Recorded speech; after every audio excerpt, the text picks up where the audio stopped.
Well, good morning, Streakers. Hopefully you are having a fantastic morning. I had a very late night last night. I was traveling from Salt Lake City to Newark, New Jersey, and it took a better part of the day in order to get here. So that put me in late at night. And I got to tell you a story that I just keep laughing at myself this morning as I think about this particular story.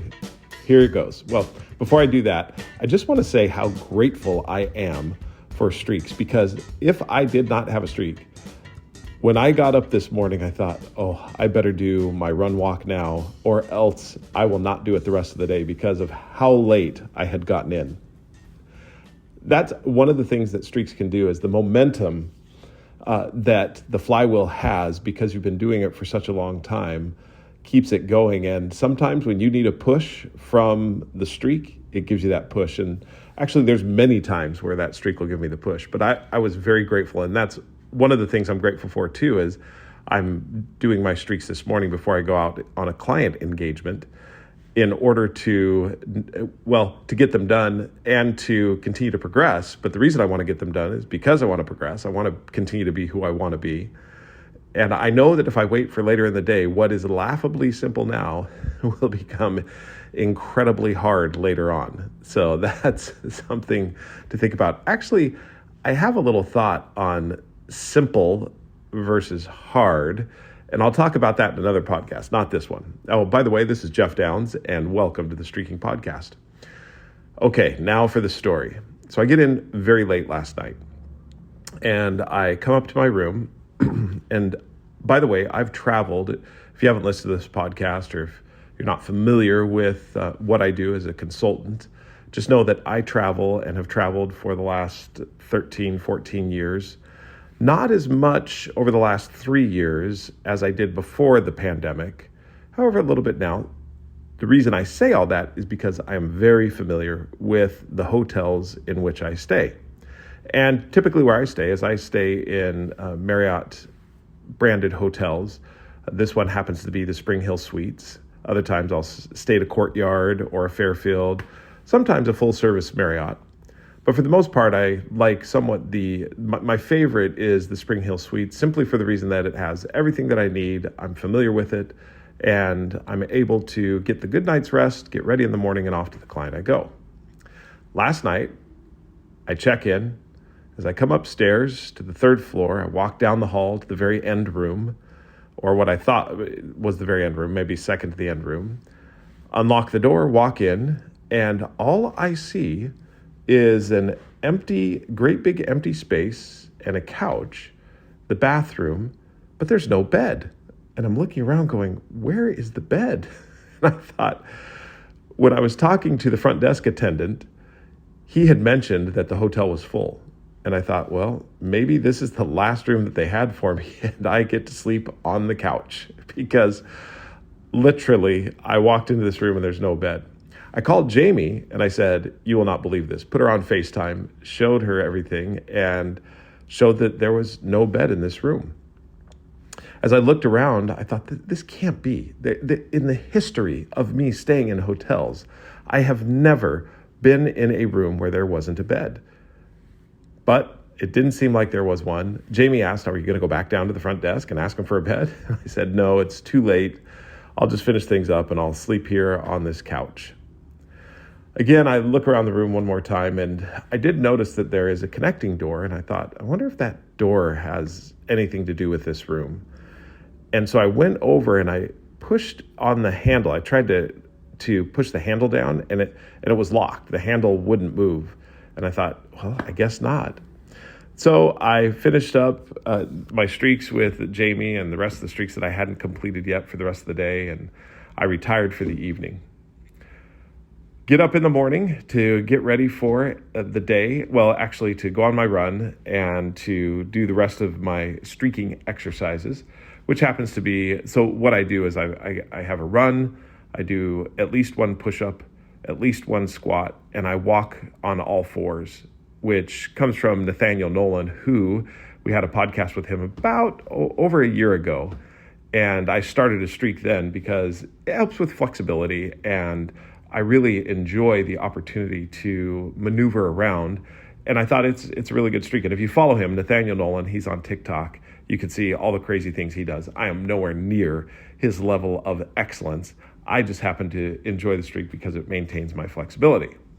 So I get up, start doing all those streaks, and just before I go downstairs to get on the treadmill, because it's dark here and I usually run outside, but this time I decided not to, simply for the reason that there's a great big highway here and it didn't seem like there was really anywhere that I could run a sustained period of time, because my run that I wanted to do this morning was 2 miles. So as I'm walking out the door, I look again at that connecting door and I'm thinking, I wonder if that's really a connecting door. So I decide to walk out into the hall to look down the hall to see if there's any rooms past my room. And as I look out into the hall and I see that there's no rooms past my room, I'm like, that door there's got to be something behind that door. So I come back in and I try again. Now I'm not as timid, because I don't think, the reason I was timid last night is I thought, well, if someone's in there and they think I'm trying to break into their room, that doesn't work. So this morning I was a little bit more aggressive, and as I tried to but to turn the handle on the door, I noticed the door just pushed a little bit. And lo and behold, the handle is not a doorknob at all or a lock at all, a doorknob with a latch. It's actually just a dummy doorknob, and the door pushed right open, and lo and behold, in this extra room is a king-size bed with all the pillows and everything else that I could use. I just started laughing at myself. Obviously, I was pretty tired. The other reason I started laughing at myself is I thought, you know what? I can't let this stand. I got to go down and tell them, you can't just put people in a room where there's only a couch. I could just imagine the front desk attendant saying, well, did you look behind the door? I promise you there's a bed in there, and a king-size bed. So what I actually had is, rather than a small, tiny room with a couch, I actually had a suite that had 2 rooms, one with a king-size bed and a beautiful TV and all kinds of furnishings. And then there's the front living room area. And I just kept laughing at myself. So what's the moral of the story? The first moral of the story is do what you can to get in early. As far as to prepare for the next day, I'm going to be a little bit worn today. I'm looking forward, though, to we're going to be having a lot of fun with the client that I'm working with. So number 1, just know that. 2, be careful before you decide that you're going to go and talk to the front desk about something that isn't so. In other words, explore, experiment, try it out, see what's happening.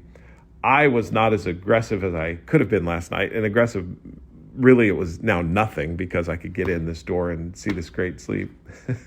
But as you go through life, there's many times where in life you'll come across a situation where you'll think it's one way and you'll act in that way when really it's something else. And that's honestly working with people. In people's lives, there's all kinds of closed doors that they have. And there's reasons for why they act the way that they do. Jamie and I often talk about when you're raising children and you have a 1-year-old, 2-year-old that do not know how to communicate with their words what they're feeling, and they only know how to communicate it with a cry or a tantrum of some sort. Know that there is something inside that they're trying to communicate. They're not just being annoying to be annoying. They're not just crying to cry. There is something that is making them uncomfortable.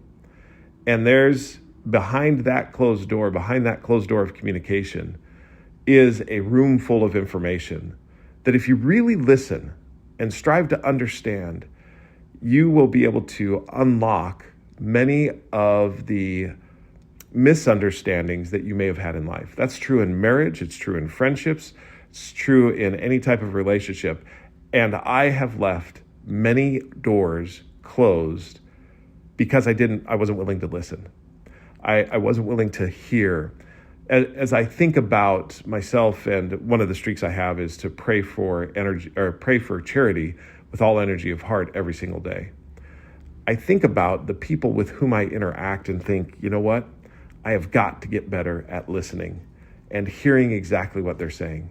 People are communicating all the time, but I'm not really hearing it because I think it's a closed door. When in actuality, it's not even locked at all. All you have to do is push it open a little bit.